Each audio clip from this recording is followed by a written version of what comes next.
A small boy tried to sell his only bike. Not for himself, but because his mother hadn't eaten in 2 days. The boy's voice didn't tremble because he was brave. It didn't tremble because it had already learned what hopelessness sounded like. Standing by the roadside, surrounded by roaring engines and leather-clad men, he held onto a small, worn-out bicycle and said words no child should ever have to say. He wasn't begging for toys or sweets. He wasn't asking for kindness. He was offering the only thing he owned as if it were nothing, as if it didn't matter. But his eyes told a story far heavier than his small hands could carry. Before we go further, if you believe in kindness, second chances, and the power of humanity, take a moment to like this video, share it with someone who needs a little hope today, and subscribe to the channel. Your support helps bring stories like this to life. It was a late afternoon, the kind where the sun dipped low and painted everything in tired shades of gold. The highway cafe buzzed with noise as a group of bikers pulled in, their engines echoing like thunder across the open road. They were loud, confident, and used to being noticed wherever they went. People often stepped aside when they arrived, unsure whether to admire them or fear them. The boy stood at the edge of that world, completely out of place. His clothes were clean but worn thin, his sneakers too small for his growing feet. The bicycle beside him was old, its paint chipped, its chain slightly rusted, but he held onto it carefully, as if it were still something valuable, something worth protecting. He waited. And then as the bikers laughed and joked, he stepped forward. At first, they didn't notice him. Their attention was on their food, their stories, their brotherhood. But eventually, one of them glanced down and saw the boy standing there, unmoving, eyes fixed not with fear, but with a quiet determination that felt unsettling. When the boy finally spoke, the words came out soft but steady, cutting through the noise like a whisper that demanded to be heard. He said he wanted to sell his bike. He said it simply, as if it were a normal transaction, but when he added that his mother hadn't eaten in 2 days, everything changed. The laughter faded, the air shifted. For a moment no one spoke. The man who had first noticed him, a broad-shouldered biker with a face hardened by years on the road, leaned back in his chair and studied the boy carefully. There was something about him that didn't feel rehearsed or manipulative. There were no tears, no dramatic gestures, just a quiet, painful truth hanging in the air. The boy didn't beg. He didn't ask for help. He just stood there holding out the bike as if it were the only solution he could offer, and that was what made it unbearable.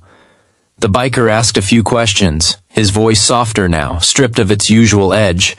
Where did he live? Why hadn't his mother eaten? Where was his father? The answers came slowly, like pieces of a puzzle that no one wanted to complete. The boy spoke of a small apartment not far from the highway, of a mother who used to smile more, of a father who used to come home every night. But something had changed. Something had taken everything from them. The father had lost his job months ago. At first he had tried to hide it, pretending everything was fine. But the bills piled up, the savings disappeared, and the pressure became too much. One day he simply left. No note, no explanation, just gone. Since then, it had been just the boy and his mother. She had tried to find work, taking whatever she could get, cleaning houses, washing dishes, anything that paid enough to keep them going. But life had a cruel way of pushing back. She fell sick. Not seriously at first, but enough to make working impossible. And when she couldn't work, there was no money. And when there was no money, there was no food.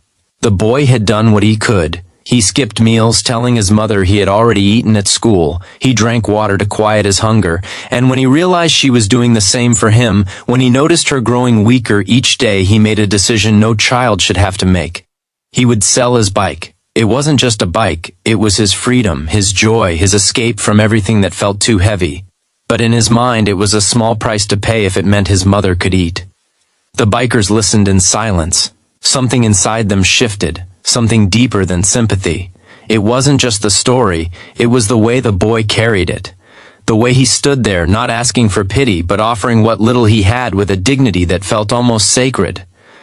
The man who had been asking the questions looked at the bike, then back at the boy. He reached into his pocket and pulled out his wallet. For a second it seemed like he might simply hand over some money and send the boy on his way. But then he paused. Because something about this didn't feel right. Money would help, yes, but it wouldn't fix what had been broken. It wouldn't answer the question that was now forming in his mind. Who had taken everything from them? Because sometimes it wasn't just bad luck. Sometimes there were people behind the suffering, invisible forces that pushed others to the edge. The biker stood up, his chair scraping against the ground. The rest of the group watched him, sensing that something more was about to happen. He told the boy to keep his bike. He said it firmly, leaving no room for argument. Then he asked if the boy could take them to his home. The boy hesitated, unsure. Trust wasn't something that came easily anymore, but there was something in the man's eyes, something steady and sincere that made him nod. The ride to the apartment was quiet. The bikers followed the boy through narrow streets and crumbling buildings, far removed from the polished image of the highway cafe. This was a different world, one that most people preferred not to see.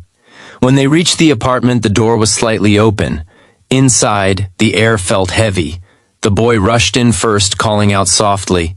His mother was lying on a thin mattress, her face pale, her body too still. For a terrifying moment, it seemed like they were too late. But then she moved, just slightly. Relief washed over the room, but it was quickly replaced by something else. Anger. Not loud, explosive anger, but a deep, simmering kind that settled in the chest and refused to leave. One of the bikers stepped forward and looked around. The place was almost empty. No food, no signs of life beyond survival. It wasn't just poverty. It was abandonment. And that's when they started asking questions again. This time, not just to the boy, but to the neighbors, to anyone who would talk. Slowly, the truth came out, piece by piece. The father hadn't just lost his job, he had been cheated. The company he worked for had shut down overnight, its owners disappearing with the workers' unpaid salaries. No compensation, no warning, just gone. The system had failed them, the people responsible had walked away, and the ones left behind were the ones who suffered. The bikers weren't strangers to injustice. Many of them had their own stories, their own scars. But this felt different. Because this time, they had seen it up close. They had seen the cost, not in numbers or headlines, but in a child's eyes and a mother's fading strength. They didn't leave that night. They brought food. They called for help.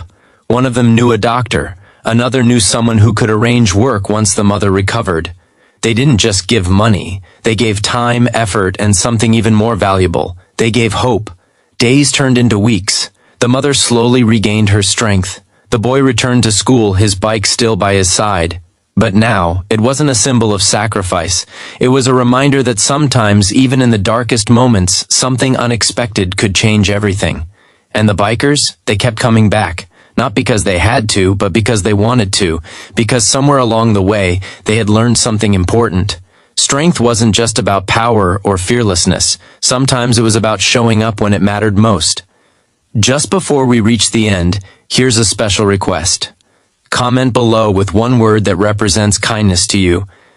Let's fill the comments with positivity and remind the world that compassion still exists. As time passed, the story spread quietly, not as a headline, not as a viral moment, but as something deeper, something that lived in the hearts of those who witnessed it. The boy grew older, but he never forgot that day by the roadside. He never forgot the moment when everything felt lost and then somehow wasn't. Because sometimes it only takes one moment, one decision, one act of kindness to change everything. And if this story touched your heart, if it made you feel something real, take a moment to like, share, and engage with this video. You never know who might need to hear this today.